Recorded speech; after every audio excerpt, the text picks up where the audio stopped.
I'm Steven. That's John. That's Jim Jam. We are with Just Got Played, and we are gaming through mechanisms. So what does that mean? Well, when you sit down to play a tabletop game, the way that you interact with the game, we call those things mechanisms. So we're talking about a bunch of different mechanisms you'll find in games, and we're telling you what are our favorite games that really feature that mechanism.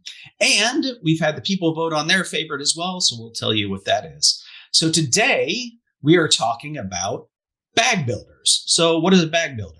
The key thing in a bag builder is you get to make a decision about what you're going to put in the bag at some point during the game. And then usually each turn, you randomly draw some stuff out of the bag and then use that stuff to do something. So it isn't just, a randomizer because you do get to make that decision about what goes into the bag. Right. But definitely what comes out, or the order that it comes out anyway, is random. And that is sort of the interesting nature of the game. All right. So let's start with John. Why don't you tell us what's your favorite bag builder? Yeah, my favorite bag builder is Quacks of Quedlinburg, which is kind of a wacky theme on top of a really interesting game. You're basically moving around this track, and it's both a bag builder and a push your luck. And what you're doing is you're getting different potions that do different things, and you build the bag up, and as you pull them out, if you get white potions, that's one strike against you, and you can keep going. If at any point you pull that third white potion out, that busts you, and you don't get to do anything for the turn whatsoever. So as your bag gets more and more full, the odds are better in your favor that your next pull is not going to be one of the things that would bust you, and you can go a lot further, move a lot farther on the track, and then you can buy some more to toss into the bag, and you just keep going like that until somebody reaches the middle and wins the game. And it's a great intro game. It's a very easy to teach game, very easy to play, very family weight style, really nice artwork on the box, really fun use of the mechanic. Just everything about it's a great simple game. It's one of those you keep on the shelf because it's always easy to break it out. And I've gotten a lot of times where I bring it to game night and I'm like, oh, let's try that. That looks really interesting. They end up loving it and then they go buy it themselves. I've had that happen multiple times with Quacks, especially when it had just come out during its heyday. But great bag builder, really fun game, and great family style. Yeah, so it's interesting because you talk about the white chips, and it's the total on the white chips that busts you, right? So you go over 7 in the base configuration and you bust. But then, and I don't know if these are from the base game or I have the Herb Witches expansion, or if it's in there. There are some placards that let you sort of mess with that, like where you can have the yellow ones and you can get to where you're at. Your total actually has to go over 8 or 9. It's not the witch pennies. It's the yellow placards that if you have 1 yellow chip, now your bust number is over 8 instead of over 7. If you have 2 yellow chips, it's over 9, So that's I think that's the 4 set, which maybe is with the base game. And one of the other ones lets you like put a white chip back. If that was the last chip that you pulled before this one was a white chip, you could put it back. Right? Yeah. So there's a lot of different interesting combinations you can play with in the game. I love that. I love this game. It's in my top 2 of well, just like what you said about during the intro is you get to choose what goes in the bag, and there's many options, and you really build a style for your bag of I'm going to do these. I'm going to hope I'm pulling yellows that gives me more chance to not bust. I'm going to try to push a little further. So you can build more and lean into that push your luck element. You can build safer. You can build ones that say when you draw this blue, when you get to pull an extra set out of the bag. Yeah. And those placards are double-sided. So there's a lot of variety in the base game. There's a couple of really neat expansions. Just a great example of a bag builder. Yeah, and there's even some player interaction, right? Because like the black ones are, did you draw more black chips than your neighbors? Then you get a bigger benefit, right? So there's some interesting mechanisms at play there. So I mean, it's just a pretty game. The whole concept, you're a witch trying to make a potion, and then you have 4 versions of each of the ingredients. So the replay value is amazing. Absolutely. So each group, same thing with me. Every time I play this game, every time I pull it out, everybody wants to play it again right away. So completely feel that. It's a great family-friendly game. All right, cool. Well, Jim Jam, why don't you tell us what's your favorite bag builder? All right. Well, bag building. What goes in a bag? Potions? Poker chips? Maybe dice? How about that? We're going to put dice in a bag. In a fun game I like to call Quarriors. And while you're at it, let's fight each other. Because that's what Jim Jam likes to do. Player interaction. Why not?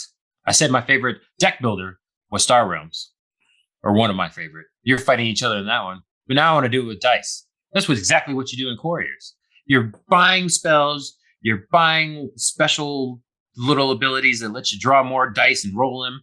And then the main thing is you're buying more people, warriors, all different types.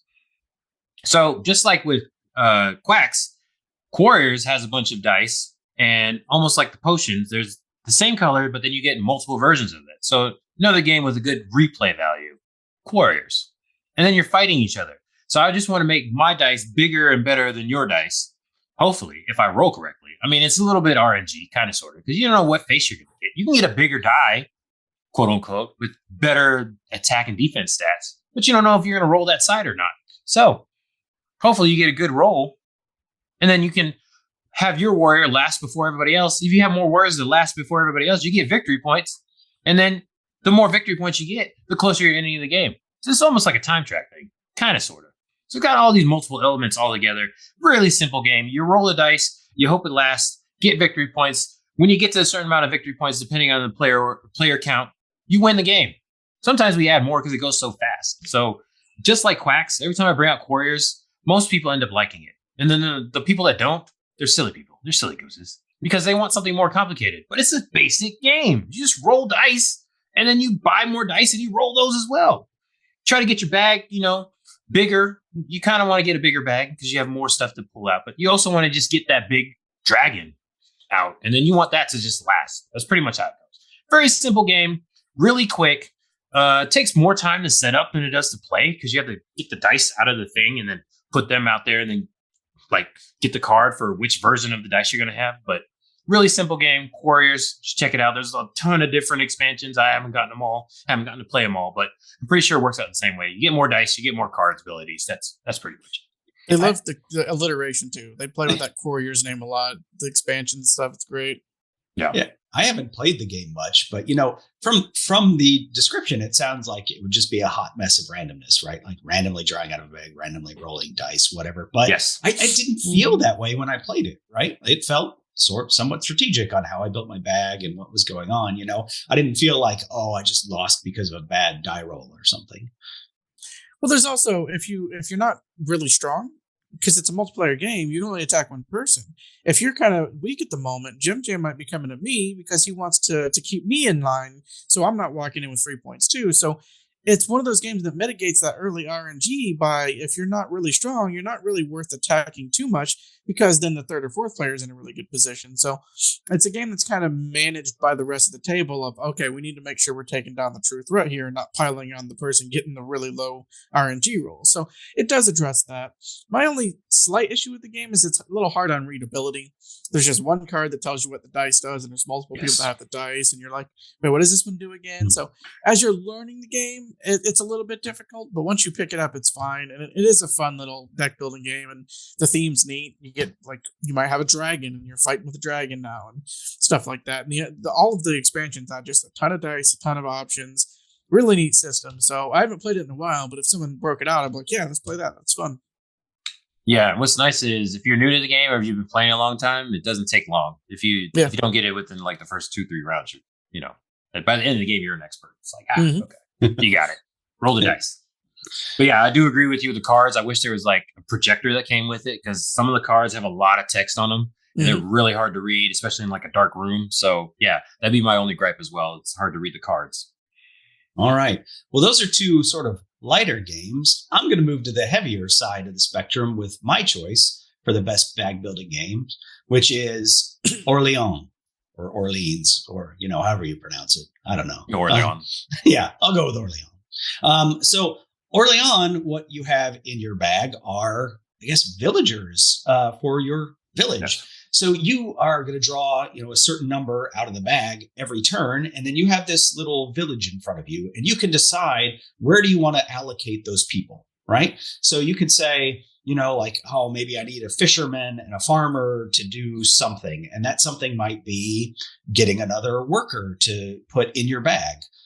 Or it might be collecting some kind of resource or sending somebody actually out of your town to score points on this bigger board. But it's interesting in that every one of the different workers has some sort of special ability when you gain them, right? So, for instance, when you gain the farmer, they give you these tiles that are the resources in the game. There's like 5 different resources, and those are worth points at the end of the game. But if you get a knight, the knight, in addition to being special places that really only a knight can do to helping you move your merchant or move on the boat or the road or whatever, they also let you draw additional people out of the bag every turn.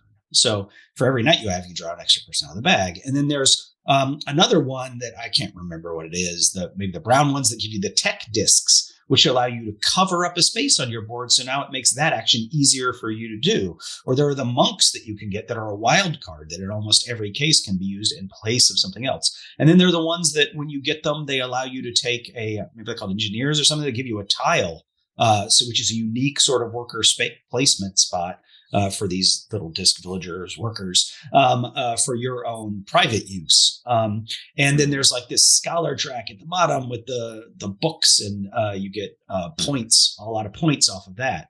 And so I mentioned moving your guy around. So you've got this trader that moves around the board, and he collects more of these sort of resource tiles as you move over them. But also you put down these trading posts, and each town can only, other than Orleans, which everybody can put a trading post in. You've got to move these different towns and put down trading posts, and only one person can have the trading post in each of those other towns. So you got to move around to get to do that. And so there's a lot going on in the game. And that's just the base game. There are several expansions for this game.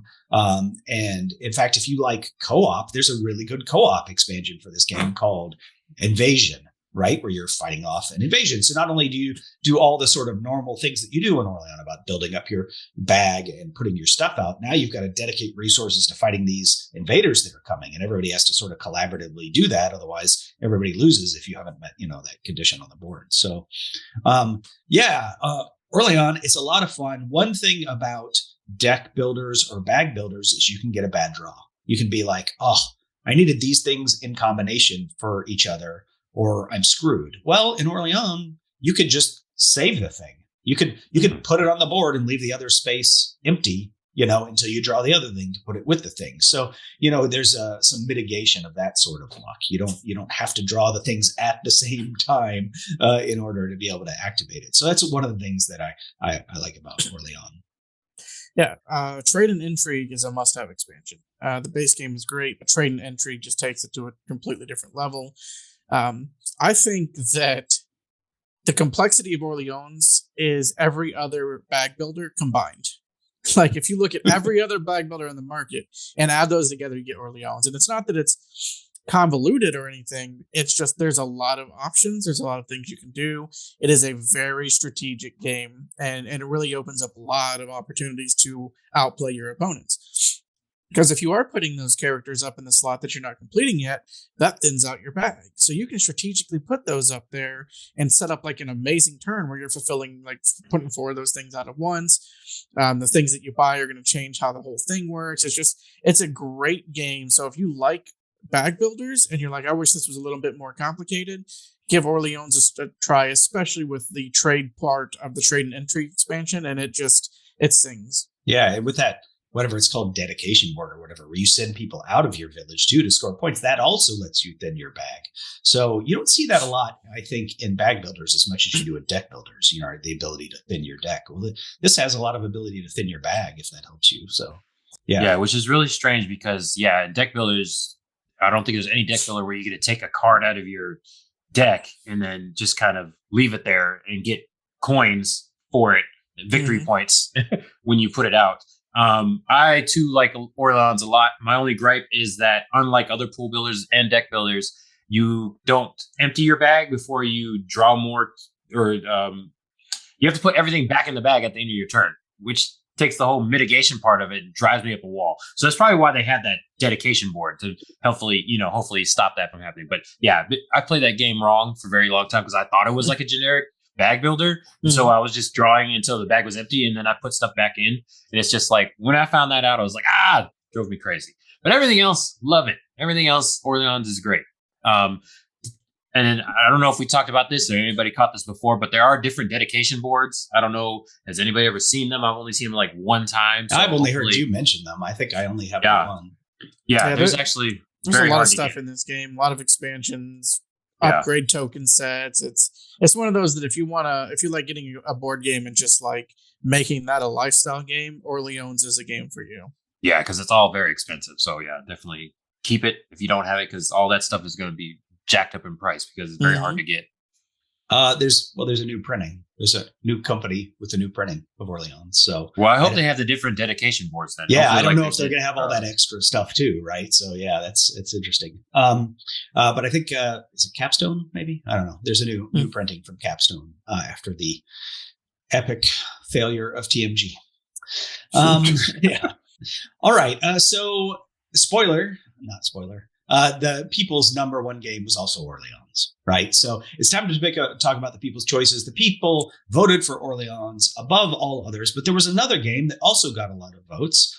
Interestingly, this is another one where not everything goes back into your bag, as you were just talking about, and that is Roll for the Galaxy. So Roll for the Galaxy, you're not really building a bag, you're building a dice cup. Right. So you're getting dice from your planets or whatever, and you're putting them in this dice cup.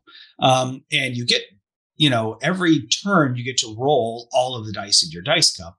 But then the dice that you don't use, that you can't use for some reason, you put them back in the cup so you can roll them the next round. But the dice that you do use go in this pool, and then you have to buy them out of the pool to go back into the deck every turn.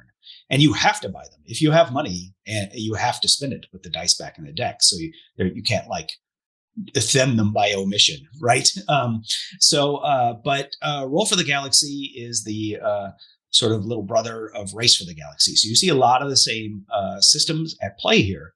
You actually roll all your dice behind a shield so nobody sees what you rolled. And you allocate the dice to all the different phases that are possible. So I think it's 5 phases, right? Explore, develop, settle, produce, consume. Yeah. So there's they sure 5. Sound like phases. Yeah, that sounds legitimate. And so you dedicate the dice to different phases. And one of the dice, and the side that they rolled, it tells you the phase they're supposed to be in. But then you can take one of the dice and say, I absolutely have to have this phase activate this turn. So no matter what it actually says on that die, you put it on one of the symbols. Now it counts as one of those symbols, no matter what it was rolled as. And it means that phase is definitely going to trigger this turn.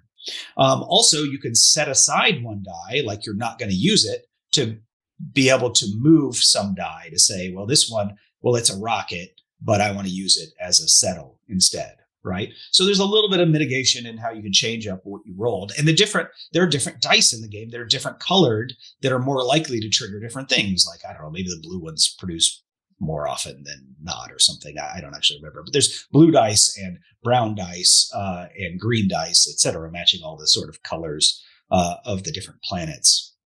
And so then you reveal, and you look around the table, everybody says like, well, I triggered Explorer, I triggered Produce. Oh, nobody triggered Develop this turn. Nobody gets to develop this turn. If you had dice under Develop, then you just put them back in your cup because you're not going to get to use them this round. You're not going to get to trigger the Develop action. And so you're also drawing tiles out of a bag. But that's just a randomization mechanism. And those tiles, they have 2 different sides to them, right? So I think one side's a planet and one side's the development. Yeah. And so you get to decide whether I'm going to put this as a development or planet in my queue of building. And it is interesting. It has to be a queue. So you have to put it at the bottom of the queue. And you have to build the things on top of it before you get to that. And you're just racing to either get 12 things built in your tableau or to collect the most victory points before victory points run out. You can exhaust the victory point pool and win that way. And that triggers the end of the game, and then you get points for developments you've done and for goods you've shipped and etc. So it is a lot like Race for the Galaxy. Thematically, a lot of the phases the same, but it's really sort of its own game with the getting these dice and rolling these dice. And it doesn't have multi-use cards or whatever for Race for the Galaxy, but there's an expansion to it as well, which I think adds, 5th player, Ambition. I think it's called, and has some other components that you can take a look at. I think there was even another expansion past that had modular stuff that you could put in it. I didn't get it because it was like super expensive and I didn't want all the modules. So, but Roll for the Galaxy, yeah, interesting game. And that was the people's choice number 2 for bag builders, the dice cup builders. Yeah, technicality, but a great addition.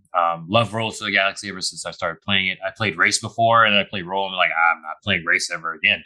This is so much simpler. And everybody that I teach, I usually teach new board gamers, and they pick it up right away. Pretty much how to play, because you're limited by which phases go off, by what dice you roll for the most part. But there are a lot of symbols. They get confused by the symbols. But there's a lot of replay value because I've never seen all the tiles. I've just not, because I have the expansion. I paid the extra money for the new expansion because it adds end game goals that give you like either a victory point chip or you can use it as a wild dice. So yeah, that was kind of a needed. There's just so many dice. The only problem is there's so many symbols. So the more playthroughs has that whole thing where if you've played it a bunch, you kind of know what's gonna be what. So you kind of have that edge over everybody, but you do have to draw it out of the tile bag.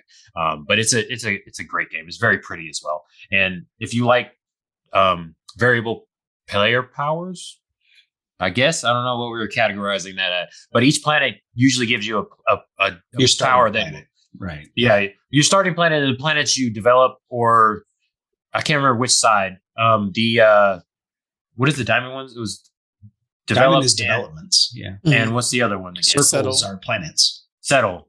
So yeah, the ones that you develop usually give you a phase power, and the ones that you settle, you can get victory points or money off of those ones. So there's usually a power that you get every time you develop a planet. So that's the part I really like about the game, because I haven't seen all the powers in the game, so that gives me a lot of replay value. Yeah, I will say that Race for the Galaxy is cryptic. Roll for the Galaxy, everything is written on the cards, so it's a lot simpler. Yeah, Race is one of the most dense symbology games I could name. I love the game. Race, I love the game as a game, but there's so many symbols, and if you're trying to learn for the first time, you're like, what is this? Yeah, I love it. I want to play it. I don't want to teach it. Go play Roll for the Galaxy first, and then you'll understand Race for the Galaxy after that. Start with Jumpstart, and then go for Race. They literally made a small box game to teach you how to play Race for the Galaxy. It's not a small box, man. It's a big box. It was meant to be like a lighter experience to teach, but I think it got away from him a little bit. That it's funny. The one criticism, which is valid, but I don't care about this game when it first came out, is that you can't play with people who cheat. They're rolling their dice behind their board. They're allocating behind the board. So people could just sit there and just change the dice to whatever side they want, right? They could just cheat. Well, if people cheat, you tend to find out. You can't cheat very well forever, and if you're cheating in one game, you're cheating in others, and then you just don't play games with them. Yeah, what's stopping it from cheating in another game? Like, you can do that with any game, pretty much. Well, I mean, in a lot of games, you will notice when somebody's cheating. In this game, you literally can't tell that somebody is cheating. What? Because manipulating your dice behind your shield, you can't see what they're doing, and they have to be manipulating the dice. I can cheat. Do you know how many ADD type people, like, they're not paying attention? But anyway, I don't know. That's a weird gripe to have, because you can cheat in pretty much any game. Like I said, I don't care about that gripe. I mean, I don't think anybody in my game group is going to cheat, and even if they did cheat, I guess I probably wouldn't care. Right? I'll just play and not notice and whatever. Didn't affect my life. Oh, I lost when I could have won. Oh no, my life's over. Right? So whatever. So it doesn't matter to me. But hey, maybe it matters to you. Maybe it matters to you, the viewer. So why don't you come tell me in our Discord channel about that? If you look in the description of the video below, I'll get a link to our Discord channel. You can come tell us about your, favorite deck builders, pool builders, bag builders, whatever. Just talk to us about games in general. Also down there, you will see links to all of our social media accounts, Instagram, Facebook, Twitter, etc. if you want to follow us there. But hey, you can follow us here by hitting the subscribe button. You'll see our videos. And please, if you're enjoying these videos, particularly these Gaming Through Mechanisms videos, give us a thumbs up, because that does help us out. But until next time, I'm Steven. That's John, that's Jim Jam, and we are Just Got Played. Thanks for joining us.